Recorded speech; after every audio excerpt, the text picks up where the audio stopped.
pergeseran dari ujian nasional ke asesmen itu kira-kira latar belakangnya apa? Kemudian akan dilaksanakan seperti apa? Tujuan kedepannya biar bagaimana? Lebih dari itu, kenapa harus begitu? Jadi salah satunya adalah di dalam pemeringkatan PISA, ada pemeringkatan PISA ya, saya nggak begitu hafal itu istilah itu.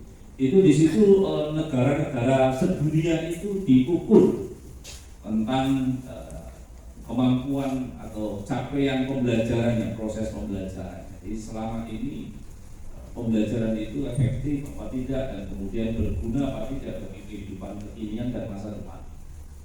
Dan ternyata dari penilaian PISA itu kita selalu atau kita masih berada di posisi yang tidak menggembirakan. Maka harus dicari cara, dan kemudian kita tahu kalau di barat dokter itu ada proses diagnosa.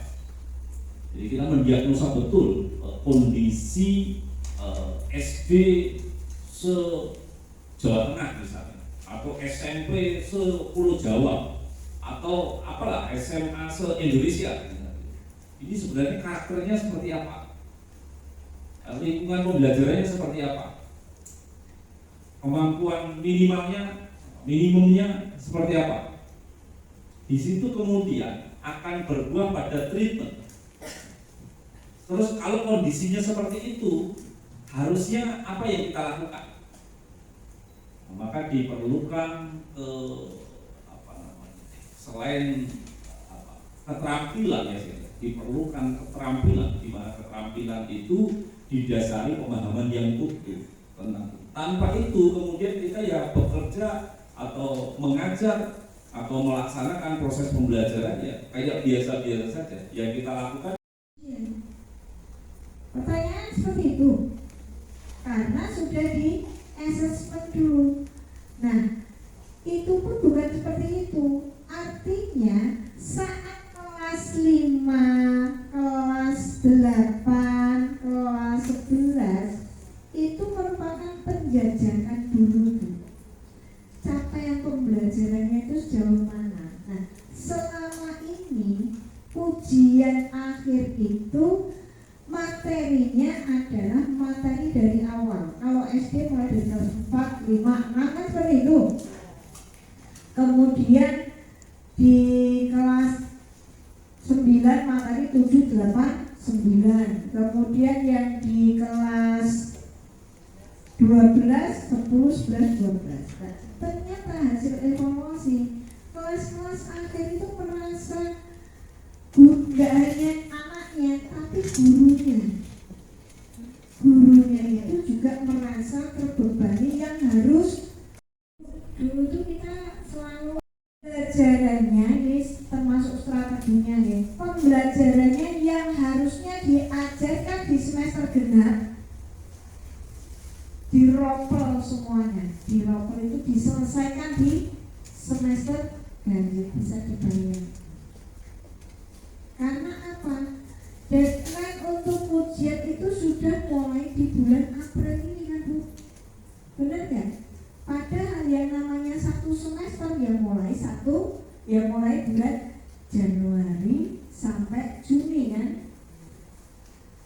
Ujiannya April, materinya masih padat, sehingga kan itu yang semester akhir itu tidak bisa tersampaikan keseluruhan kalau disampaikan betul-betul di semester genap. Nah, inilah alasannya kenapa ini yang saya katakan semuanya menjadi beban, baik beban dari siswanya, gurunya, orang tuanya kan harus stres Bu.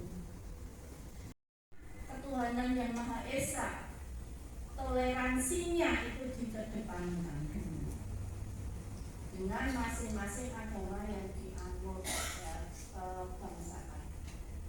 Kemudian yang kedua itu toleransi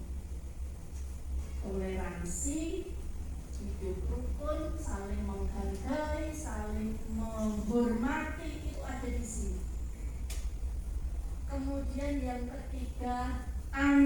kekerasan.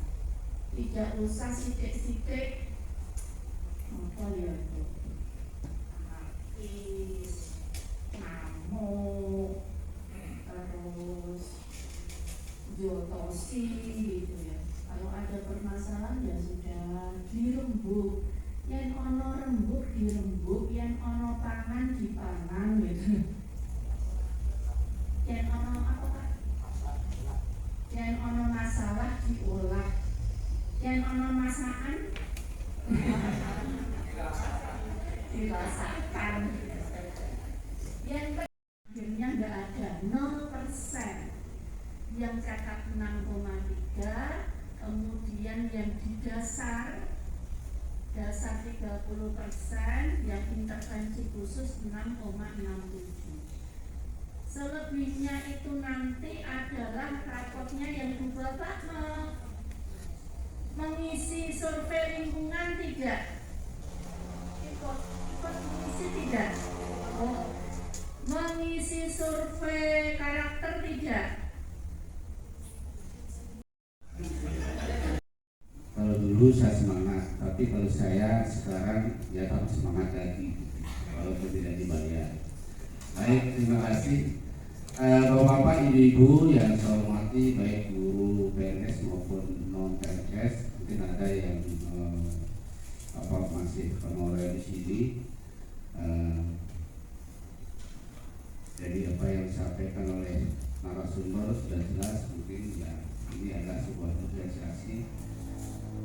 Tapi yang pada intinya adalah apa yang disampaikan Pak Kanwil, silakan disimak dan dipahami sehingga nanti mudah-mudahan Bapak-bapak dan Ibu menjadi orang yang pertama yang menguasai tentang asesmen atau AKHI.